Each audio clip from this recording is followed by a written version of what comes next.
My topic is that anthracycline in the adjuvant setting, especially as you rightly told, in luminal A type of early breast cancer. So this is a real debate, and the overall, if we all know the guidelines, then first of all, we all should know that what is luminal A type. Dr. Bhavesh, sorry to interrupt you. Yes. Sir, put it full screen. Yeah, Okay. perfect. Okay. Okay. So, as far as my topic is concerned, we have to be consider whether, first of all, early breast cancer, and that is luminal A type. So, I would like to first tell what is the definition of luminal A type, and this is ER positive, HER2 negative, Ki67 low, PGR, PR is also a high, and the most important is the low risk molecular signature. So this is also very important that whenever we as a medical oncologist consider adjuvant chemotherapy, whether we are considering which point, especially in luminal A type. So this is a wonderful articles published that prevalence of molecular subtypes of breast cancer, and this is a single institute experience of 2062 patients, more than 2000 patients, and in that luminal type A was positive in 37 of percentage of patients, while luminal B type was present in 7.6 percentage of patients. This is the Indian data. So these are very important point. If I will start my presentation. So in especially in early breast cancer, what should be the indication of chemotherapy? Mostly, the endocrine therapy should be used in all luminal like cancers, but the indication of chemotherapy within this subtype is depend on the individual risk of relapse, taking into the account the tumor burden, the features suggestive of biological aggressiveness like grade, proliferation, and vascular invasion, the presumed responsiveness to endocrine therapy, and the patient preference. This is all very important point. The features associated with lower endocrine responsiveness include the low steroid receptor expression, lack of progesterone expression, high tumor grade, and high expression of proliferation markers. So whenever we consider a high risk, especially again in this luminal A type, for those with luminal A like tumor also, the early breast cancer with high tumor burden, that is more than 4 lymph nodes and T3 or higher, should be considered for chemotherapy, as endocrine therapy alone is usually sufficient in most cases, but these are the points where we should consider a chemotherapy. Now, once the question of or chemotherapy has been confirmed, especially in luminal A type, why anthracycline? The anthracycline has been the backbone of adjuvant chemotherapy for early breast cancer in last 30 years. So, is there any chemo drug combination used for more than 30 years? So, such a wide experience. So, this importance of the anthracycline. So, if we look way back, the trials, whatever the started adjuvant chemotherapy, when it was initially a Benadonna or a CMF protocol, now it's a time of anthracycline. And especially in DFS in OS in premenopausal women with axillary node positive, the FAC or FEC is even more efficacious. The advantage of this anthracycline containing 3 drug combination over CMF was unequivocally confirmed in an individual patient data meta-analysis of the early breast cancer trialist collaborative group. Altogether, of 1 lakh patients, see the number of the patients, in 123 randomized trial were included an anthracycline based regimen with substantially higher cumulative dose than standard 4AC or CF was superior to standard CMF. This is very important. So the trial who are performed that this type of adjuvant settings, the most adjuvant chemotherapy trial were performed in the unselected patient population, or more precisely, in the population selected accordingly exclusively to anatomy, like axillary status or demographic, rather than tumor biology. So we are in 2020, we are more our after our debate also the Geeta madam is also going to say that tumor biology or the genomic profiling. The most of these trials did not stratify the patient according to hormonal status, even though the relevance of this biological factor was well known at the time when the trial were designed. So as far as the drug is concerned, the which drug, we all know that overall in 2020, the taxane containing combination are superior to anthracycline containing combination, but the anthracycline is always performed better than CMF. In general, however, this superiority is associated with more toxicity. But again, I will in my next 2 or 3 slides, I will discuss the toxicity part also. The benefit of any newer combination over the older one is very small. It is only 3 to 5%. So which subset? So this subset is very important. So we cannot identify the subset of patients who actually benefit from the new drug. In other words, we need to treat 100 patients to benefit only 3 to 5 of them, while administering what is actually a more toxic treatment to the remaining 95 to 98 patients who do not derive any survival benefit. So there are MINDAC trial, especially the phase 3 EORTC 10041 and Big 304 MINDAC trial, where although it was underpowered, it suggests no benefit of docetaxel or capecitabine versus standard anthracycline-based adjuvant therapy for patients with early breast cancer at high clinical risk and high genomic risk. So this both point is very important. We have to consider a clinical risk as well as genomic risk. So controversy point is, on one side, if Ranga Rao said it was 7, if I say it will look 5. I think we both are right, but these are the controversial point. The systemic review again or meta-analysis, anthracycline versus non-anthracycline adjuvant therapy for early breast cancer. There was already systemic review and meta-analysis by Wooding, and it was published. And again, in Indian data, a breast cancer, this as far as the toxicity is concerned, the Bharat Rangarajan has already published this data, and in that, the rate of cardiac toxicity is reported to be less than 2%. While again important is, in the trials that evaluated taxanes, the incidence of hypersensitivity reaction to paclitaxel is approximately 5%. So friends, these are the very important point. And finally, the adjuvant chemotherapy field look and World of Journal of Clinical Oncology, these are the conclusion that we personally believe that the anthracycline still have an important role in either in neoadjuvant or adjuvant care of the patient with early breast cancer. Anthracycline plus taxanes are important component, what is called today third generation regimen.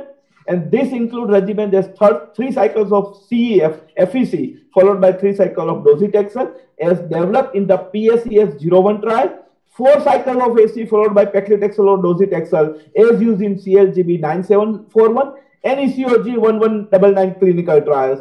The 6 cycle of TSE, as in again BCIR 001 trial, and the trastuzumab containing regimen from the NCCT 9831, NSABP B31, and BSIR 006 studies.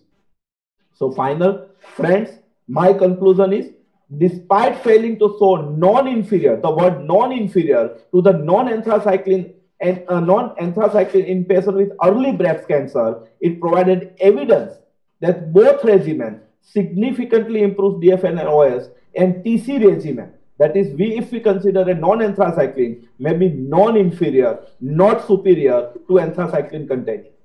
The decision on adjuvant systemic therapy should be based on the individual risk of relapse. This is very important. The predictive sensitivity to particular type of treatment, the benefit from their use and their associated short and long-term toxicity, the patient's biologic age, general health status, and comorbidity and patient preference. This is very important. The conclusion of ESMO guideline, where they also concern the patient preference, is a very important point. All luminal-like cancer should be treated with endocrine therapy, but most luminal tumors do not require chemotherapy except those with high disease burden. This is very important conclusion, that this high disease burden we should be predict either by MammaPrint or EndoPredict or genomic profiling. So friends, for good ideas and true innovation, you need human interaction, conflict, argument, and debate. Thank you. Thank you very much. Over to Dr. Gangara. Okay, thank you, sir. Such a strongly you have plotted your points, and especially you have focused very much on the risk stratification and choosing the drugs. So now I would like to call Sir Dr. Colonel R. Ranga Rao, sir, who is a chairman and senior medical oncologist currently at Paras Cancer Center in Gurgaon, and he will talk against the use of adjuvant anthracycline. So, sir, over to you, sir, please. Thank you very much, organizing team, for inviting me over here, and lovely debate that you've done, Dr. Bhavesh. So just go back to the thing that what exactly we're talking about. Should adjuvant anthracyclines always be a part of chemo regimen in early stage in all patients? Not in all. Exactly what Dr. Bhavesh has said. I'm going to say the thing, we have options. So let me, how do I going about it? Context setting, and then followed by the toxicity of the anthracyclines, then discuss the equally effective non-anthracycline based regimes in the various trials. So we can't solve a problem unless we are asking for the right question. So let us see what exactly the question we are asking here. So the question is, if we are not asking the first two questions at all, if the chemotherapy is essential, which is the choice, anthracycline based or non-anthracycline based for all patients? I think that it's not for all. Anthracycline is not for all.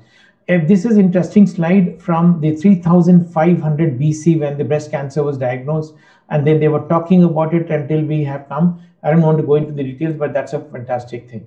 So evolution of the systemic therapy always goes by the responses, the RFS, the PFS, the OS, and the toxicity, and we have to do the justice by doing the benefit and the toxicity for both. And anthracyclines, as Dr. Bhavesh has very well said, it's been there for 30 years. And it is the mainstay of the breast cancer. Absolutely no debate, nor I'm going to say anything about it, but I think they're going auto. And then the important thing is the concerns of the toxicity and the hematological to the heart and the hematological malignancies. These two are the things, and that made us look for the alternative adjuvant therapy options. And let's see these two options, that the toxicity, cardiotoxicity, and hematological malignancies. Others, I don't think that's worth debating about or talking about. So cardiotoxicity, they can damage the myocardium and cause variety of cardiac effects, starting with the dilated cardiomyopathy, which can present with anything, a CHF to a subclinical or subtle ECG changes, SVT, and multiple all other changes will have dropping the ejection fraction. And the risk is dose dependent and cumulative, but there's a 10% incidence of post-treatment cardiac decline in the LVEF. And the risk factors are age, which is more than 65 years, and high cumulative anthracycline dose, radiation, pre-existing cardiac disorders, and other risk factors, and also the radiation. So now here this slide shows very clearly that age and cumulative dose are increasing the cardiac toxicity. So we should be very careful in using when the patients, even the 40 also, the high dose will cause the problem. And they also cause leukemias because they are the 2 inhibitors, and they cause the secondary leukemias, MDS, and then by interfering with the ligation, sorry for that.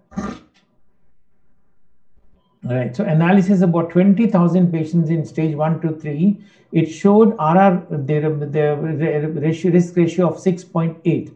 And the same thing when it's compared with the surgical group, only the surgeons, it is very, very low. So that is one important thing. And the leukemias, when they're treated post-anthracyclines, they have a lot of toxicities when given treatment, they have an adverse outcome, and they have very bad prognosis. So therefore, what are the alternatives? Either we don't give chemotherapy, or we look for a non-anthracycline based chemotherapy.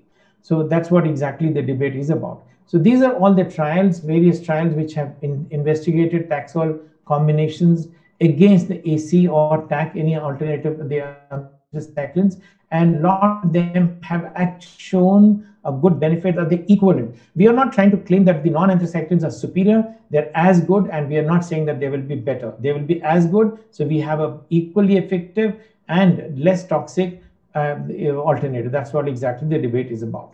So here let's go by the ABC study. They have done all the 3 adjuvant breast trials together. They studied about more than 4,200 patients with lymph node positive or high risk N0 HER2 negative patients, and they were all stratified by the sorry for that. So by the HR status, nodal involvement, and the parent trial, and then they have analyzed in the 69 patients had the HR positive, and most of them had the less limited nodal involvement, almost 80%, either less than 3 or no. And then only few patients had more lymph nodes. TC was statistically inferior if you take the DFS, the invasive DFS, but in the overall survival, there's none at all. and the conclusion was it is as effective and less toxic. And in the exploratory analysis, the TAXC was favored by the studies, but then this was not having a statistical significance. But ultimately in HR and N0 disease, this was better. And then you can see in this is the HR positive and N0, that is 2.7%. So TC is better than the TAXC. Here we have the similar overall survival. There's another trial, the German trial, the Plan B trial, which was a phase 3, where they took the HER2 negative, lymph node negative, high risk patients, and the trial was designed with a non-inferiority trial. And here the patients had, the whole thing was that they had, the 41% had the lymph node positive and HR positive patients. A lot of them had grade 3. The 5-year DFS and everything was the same. And here the TC6 is non-inferior to EC4 and Taxol 4. And patients are sufficiently treated with the TC6, so it shows that we have a very good non-anthracycline chemotherapy. In the MINDACT trial, we'll only concentrate on this part of the chemotherapy, which is anthracycline based versus non-anthracycline based, and there it shows that DC, that is the docetaxel based, was not superior, but it is not superior, but it is equivalent. And if we see the things, they are almost equivalent. We're not looking for superior, but we're looking for the equivalent. This is a systematic review and a network meta-analysis by 24 trials, and a huge number of patients were there. The toxicity was similar to in both.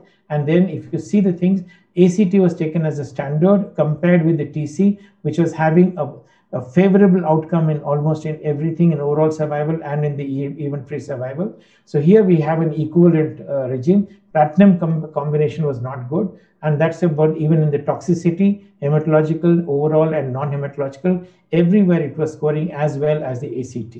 The results was that TC was similar to sequential ACT in terms of the treatment effect, and unacceptable AE, that adverse events. It may be considered as a first choice treatment with the high risk, the cardiotoxic things. And when we combine the whole data, what do we understand? Absolute benefit of anthracycline taxane containing is absolutely good. There's no point debating about it, but it should be limited. It should be limited to the high risk patients, and then it should be the long-term toxicity is less when you use a non-anthracycline combination. And this is, so we have an effective, less toxic, non-anthracycline regime alternative to anthracycline based. So therefore, I can conclude here saying that the treatment is with a potentially cardiotoxic drug, that is anthracycline, may often be inevitable to extend the survival, but we should be aware of the toxicity, and then we should avoid that avoidable loss of the life and the quality of life. And because the cardiotoxicity can progress to a potentially fatal outcome, and sometimes it can be very, very devastating. So therefore, we could avoid that in case required. So we favor the non-anthracycline regime when the patients are having HR positive and with cardiovascular comorbidities. So we don't have to give anthracycline to every patient, and that's exactly what I want to say. It should not be given, it should not, need not be given to each and every patient of early stage luminal breast cancer. Not in all, we have options. And then thank you very much for your patient listening.